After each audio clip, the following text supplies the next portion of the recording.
রাঙামাটির কাপ্তাই হ্রদে পানির স্তর আশঙ্কাজনকভাবে কমে যাওয়ায় দেশের একমাত্র জলবিদ্যুৎ কেন্দ্র কর্ণফুলী পানি বিদ্যুৎ কেন্দ্রে উৎপাদন উল্লেখযোগ্যভাবে হ্রাস পেয়েছে।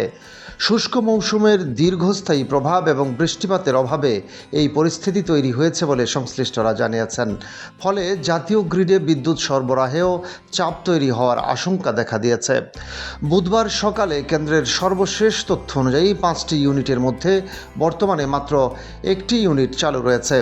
এই একটি ইউনিট থেকে উৎপাদিত বিদ্যুতের পরিমাণ দাঁড়িয়েছে মাত্র 40 মেগাওয়াট, যা কেন্দ্রটির পূর্ণ সক্ষমতার তুলনায় অনেক কম।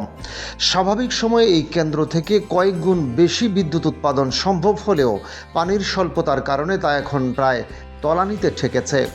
কর্ণফুলী পানি বিদ্যুৎ কেন্দ্রের ব্যবস্থাপনা প্রকৌশলী মাহমুদ হাসান জানান, শুষ্ক মৌসুমে কাপ্তাই হ্রদের পানির স্তর ধীরে ধীরে কমতে থাকে, যা পুরোপুরি প্রাকৃতিক বৃষ্টিপাতের উপর নির্ভরশীল। তিনি বলেন, বর্তমানে রুল কার্ভ অনুযায়ী হ্রদের পানির উচ্চতা 83.80 MSL থাকার কথা থাকলেও বাস্তবে তা নেমে এসেছে 77.47 MSL-এ। এই ঘাটতির কারণে সব ইউনিট চালু রাখা সম্ভব হচ্ছে না।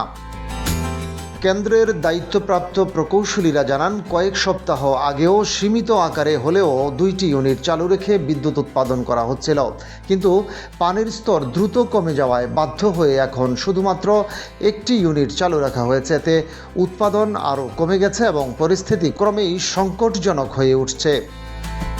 তারা আরও বলেন, এই জলবিদ্যুৎ কেন্দ্র সম্পূর্ণভাবে কাপ্তাই হ্রদের পানির উপর নির্ভরশীল হওয়ায় বৃষ্টিপাত না হলে উৎপাদন বাড়ানোর কোনো সুযোগ নেই। বর্ষা মৌসুম শুরু না হওয়া পর্যন্ত এই সংকট কাটার সম্ভাবনাও খুবই কম। স্থানীয় সংশ্লিষ্টদের মতে, কাপ্তাই হ্রদের পানির স্তর কমে যাওয়ার প্রভাব শুধু বিদ্যুৎ উৎপাদনে সীমাবদ্ধ নয়, এর প্রভাব পড়তে পারে কৃষি, মৎস্য এবং নৌযোগাযোগের ব্যবস্থার উপরও। ফলে দ্রুত বৃষ্টিপাত না হলে সামগ্রিকভাবে অঞ্চলের অর্থনীতি ও জীবনযাত্রায় নেতিবাচক প্রভাব পড়ার আশঙ্কা রয়েছে। এদিকে বিদ্যুৎ খাতের বিশ্লেষকরা বলছেন, জলবিদ্যুৎ উৎপাদন কমে যাওয়ায় জাতীয় গ্রিডে বিকল্প উৎস থেকে বিদ্যুৎ সরবরাহ বাড়াতে হবে, যা উৎপাদন ব্যয় বাড়িয়ে দিতে পারে। তাই পরিস্থিতি মোকাবিলায় আগাম পরিকল্পনা এবং দীর্ঘমেয়াদী পানি ব্যবস্থাপনার উপর জোর দেওয়ার প্রয়োজনীয়তা দেখা দিয়েছে।